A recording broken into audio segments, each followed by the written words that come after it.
मनाचे घडी राघवे वीण गेली, जनी आपुली ते तुवा हानी केली. रघुनायका वीण तो क्षीण आहे, जनी दक्ष तो लक्ष लावून पाहे.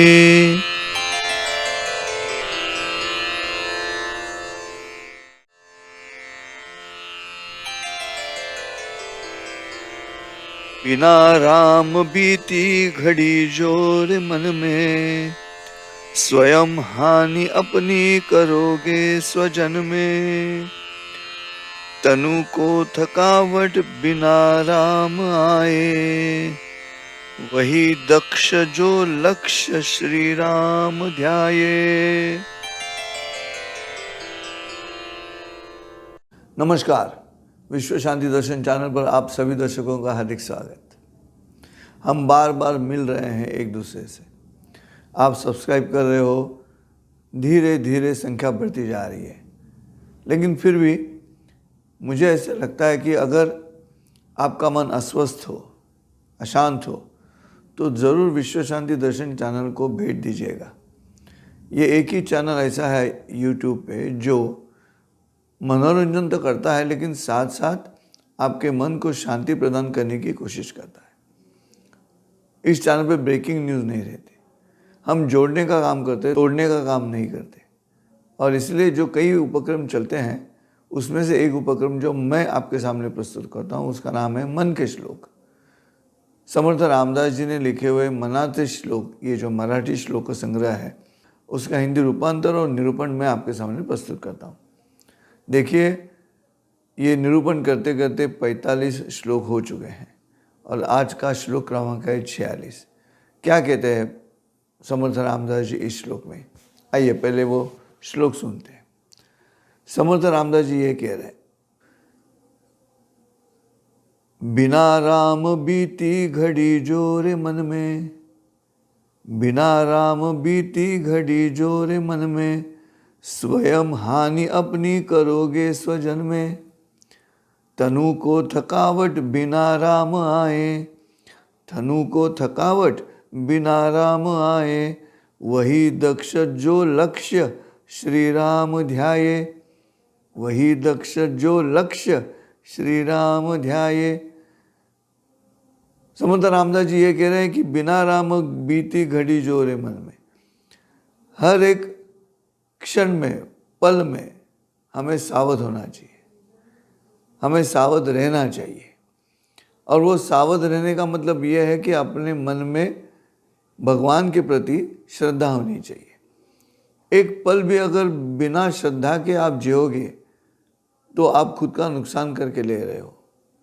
और ये जो खुद का नुकसान करना है, स्वयं का नुकसान करना है, वो कब होता है? जब बिना भगवान के, बिना ईश्वर की इच्छा मन में लिए हुए जब कर्म करते हो, तो वो कर्म जो है वो प्रापंचिक है, वो परिवार का कर्म है. वहाँ पे तो दुख है.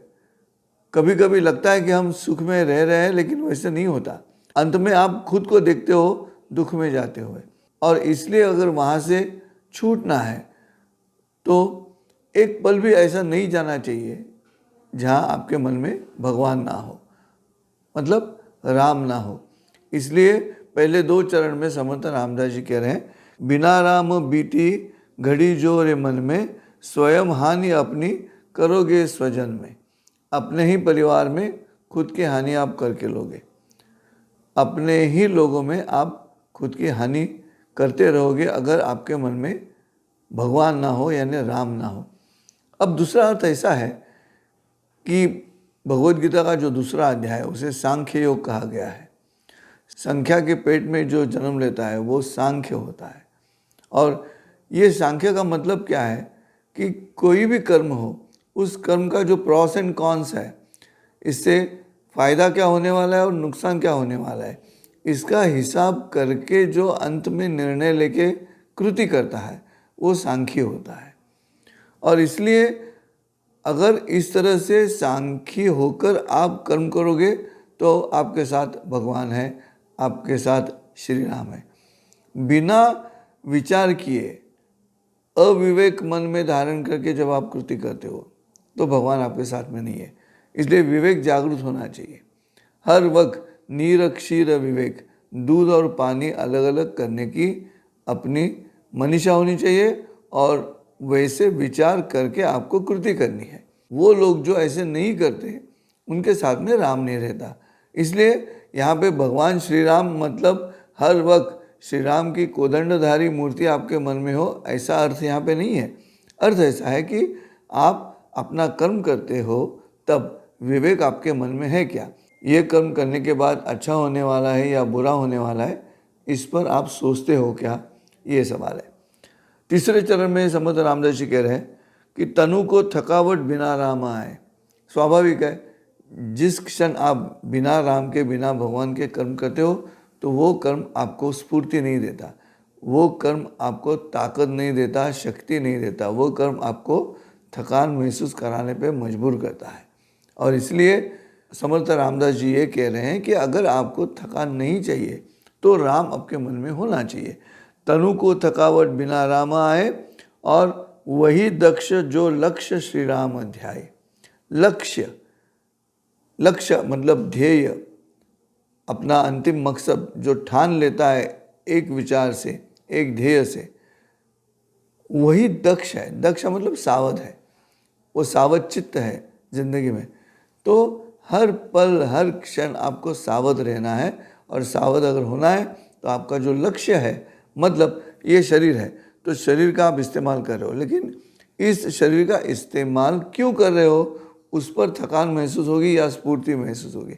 हमें तो ऐसे लगता है, समर्थ रामदास जी कह रहे हैं कि आपको अगर मन में राम हो तो थकान महसूस नहीं होगी, क्योंकि इस शरीर का आप विनियोग करोगे। शरीर का उपयोग करना और विनियोग करना, इसमें फ़र्क है। जब आप किसी चीज़ का उपयोग करते हो तो वो कम होते जाता है, जिस चीज़ का विनियोग करते हो वो बढ़ते जाता है। तो ये जो विशेष योग करते हो आप, विशेष उपयोग करते हो, उसे विनियोग कहा गया है। तो श्लोक का अर्थ ऐसा है कि वही मनुष्य दक्ष है जो अपने मन में राम का, भगवान का, विवेक का लक्ष्य रखेगा, ध्येय रखेगा।